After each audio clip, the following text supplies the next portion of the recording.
All right, welcome back to the Mustard Seed Buying Company's YouTube channel. Today we're going to talk about some of our thrift store book hauls that we got this week. It's actually a pretty light week for me. I went pretty heavy on toys. I haven't decided if I'm going to start making videos of the toys we buy, uh, but I only went to one thrift store because my family was out of town, and I don't know, I didn't feel like going to very many. So I only went to one, and they had very few books. They just didn't have any books this week. Um, so I didn't buy very many because the selection was pretty much the same as it was last week. Um, so yeah, there we go with that. They're still doing some construction outside, building new houses right behind my house. So, that's always a possibility that we're going to have something going on there. Noise-wise, my face is half in shadow, so I'm gonna have to figure out what I'm doing there. But we're just gonna roll with it. So this week, these are books that I found. Handful of really clean kids books. I buy these again. They don't ever sell because they're available for free or cheap to most children. And outside of Harry Potter and Diary of a Wimpy Kid, there really aren't very many children's franchises that have such sustained popularity that they merit continued high prices. So today I bought The Magic Misfits by Neil Patrick Harris. I don't know if Neil Patrick Harris is officially canceled, but he'll get there at some point. But the book was cute. It's a hardback, clean. My favorite word, clean. I don't have the first book yet. This is called The Second Story, but we'll pick it up when we see it, as I'm sure that we will. Magic Misfits by Neil Patrick Harris. All right. Then I picked up Impossible Creatures. Now, there's the old adage: don't judge a book by its cover. I'm terrible at that. I had a whole video called "I Don't Like It When You Funko Popify Books," and it's one of my biggest pet peeves. This cheapening of books. But here we have it where it's done really well.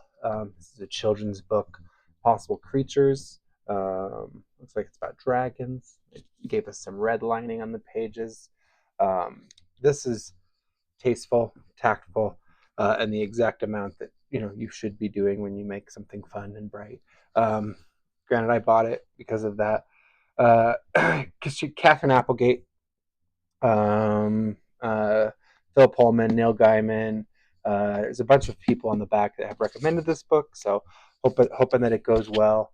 I don't know anything about it, but it looks fun, and it looks like something that's going to eventually be adapted into a TV show. Again, I say a lot, and I've been trying to think about that and work on that. The Final Six by Alexandra Monier. A Chance at Life Will Take Them Out of This World. Picked this up because it was half off, $1 or $2. Don't know anything about it. I think it's a YA novel. For Leo, an Italian championship swimmer, this kind of purpose is reason to go after losing his family. But Naomi, an Iranian American science genius. All right, so this is A Chance at Life Will Take Them Out of This World. Interesting. Sounds fun. Sounds great. I have read a lot of Haruki Murakami. I have not read IQ 84 or 1Q 84. I've been planning to read it in 1984 back to back. I just listened to 1984, the Andrew Garfield version of it on Audible last year. It was really great. I enjoyed that. Big fan of the book. Have a handful of copies of it over here. Just wanted to read the Murakami version instead as well, or in addition to that. Just haven't gotten around to doing it. It's really hard to not say and once you notice it, it just kind of sits there. Picked out Kate DiCamillo's The Tale of Despero. This is not, I didn't get a, what do you want to call that, dust jacket with it. Not sure if it's supposed to have one, but the hardback itself was really clean. Don't have very much in the way of her books, so I pulled it up so I could get it into my children's library, and I'm looking forward to reading that in the future. I'm also never going to use that little YouTube clippy thing where you just keep watching me come back every half second. because I edited all the ums out. So you're going to get just the organic version of Anthony as he works through his public speaking foibles. I've adjusted my team for a long time throughout the years, my teams throughout the years, uh, through small and large groups, and varying in the number of times a week that I might address them. I don't know that I've ever been able to cut all of my ums out, but I do think that I'm out of practice, and that's important. So let's get back into practice. Brian Lumley's Necroscope to Touch, some sort of vampire book. I don't know. It's clean, hardback, like new condition or good condition. Oh, we've got something in here. Oh, just a free magazine. I'll add it to my pile anyway. Here is my current pile of things that I need to add into my little journal. It looks like there's something else in there. But I keep a journal that I rate all the books that I read throughout the year in, and then I take all the things that I find in the books that I buy and I put it inside of the journal. I'll make a video at some point going over the various things that I have found inside of that. This is the Abingdon Bible Commentary, the complete Bible library for 20th century Christians. Paperback, $2. I like these commentaries. Sometimes they sell for pretty well, sometimes not so well, but I don't have a copy of that one currently, so I usually buy them. If I don't have them, then I'll put it in my downstairs library, list it online. If it sells, then I'll buy it again, just to have it back in my library. If it doesn't sell, then I have it in my library anyway. That's kind of the whole point of things, right? Right.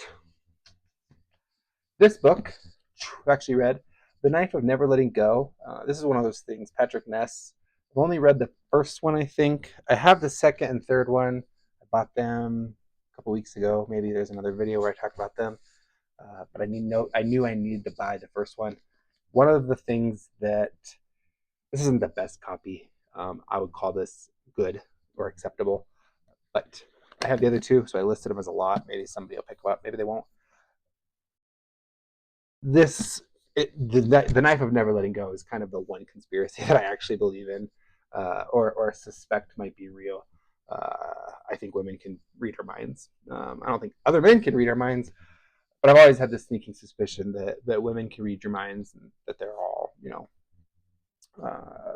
connected to some sort of like sublink, that they're all on the same wavelength or whatever. But you certainly cannot think a dirty thought about a lady without her knowing.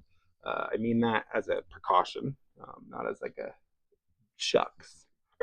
But know that if you're a young man and you stumble across this video, that your thoughts are super readable. But yeah, The Knife of Never Letting Go. It was a Tom Holland and Daisy Ridley movie. Believe it or not, what a vehicle. Didn't watch it, so it didn't get a second one, because I had no interest in watching it. But yeah, it's a fun little series. The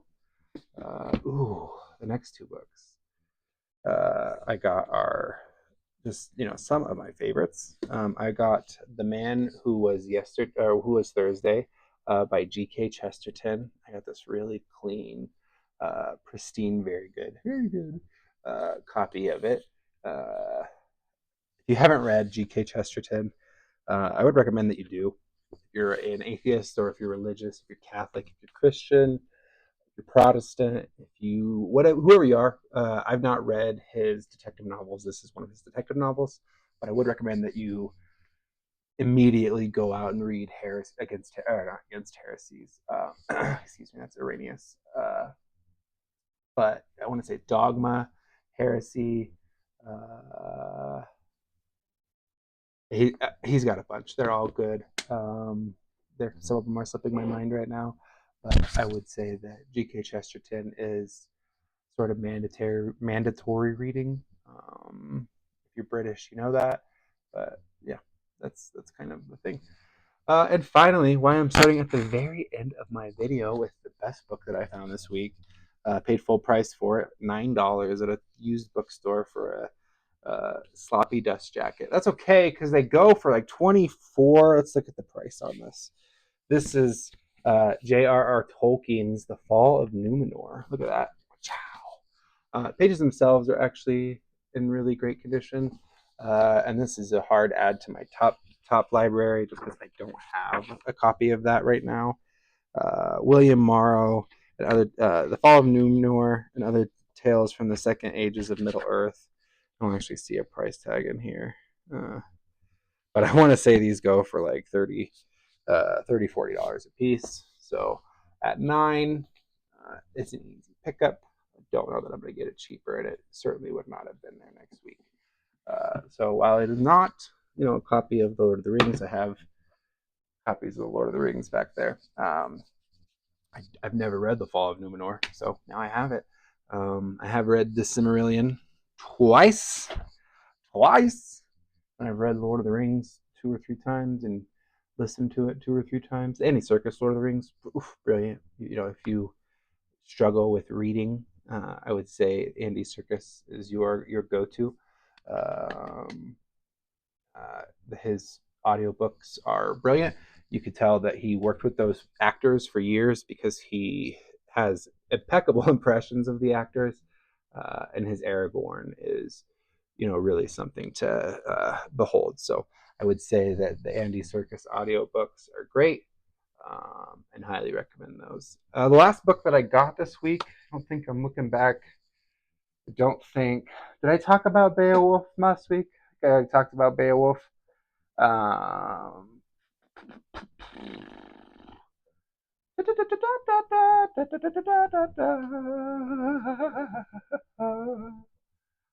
um, well, sorry for that super boring lean back. I did pick up and read. I'm going to talk about it in a different video because I think I'm going to start making review videos. But I ordered full price. Don't really do it very often. Just wanted to read it. The Illuminatus trilogy. I listened to the audiobook of the first one last year and was just like, big fan of Robert Anton Wilson, who is a co-author on this, and I've listened to some of his other books, primarily the Cosmic Trigger books, and Prometheus Rising. Really big fan of kind of his worldview lensing. Anyway, I'm gonna talk about that in the other video because it's just gonna make this video longer. But I did pick it up, read it in the last 3 days, and I would highly recommend it if that's your style. But those are the books that I got this week. And I want to say I probably spent $45 on books this week because I bought a full price one for $16. I bought that Fall of Numenor for $9, but the rest were on sale. No, that doesn't even make sense. That's 25. So yeah, I said 45. That makes sense. So yeah, those are the polls for this week. I appreciate you guys watching if you did, and come join me in my book review.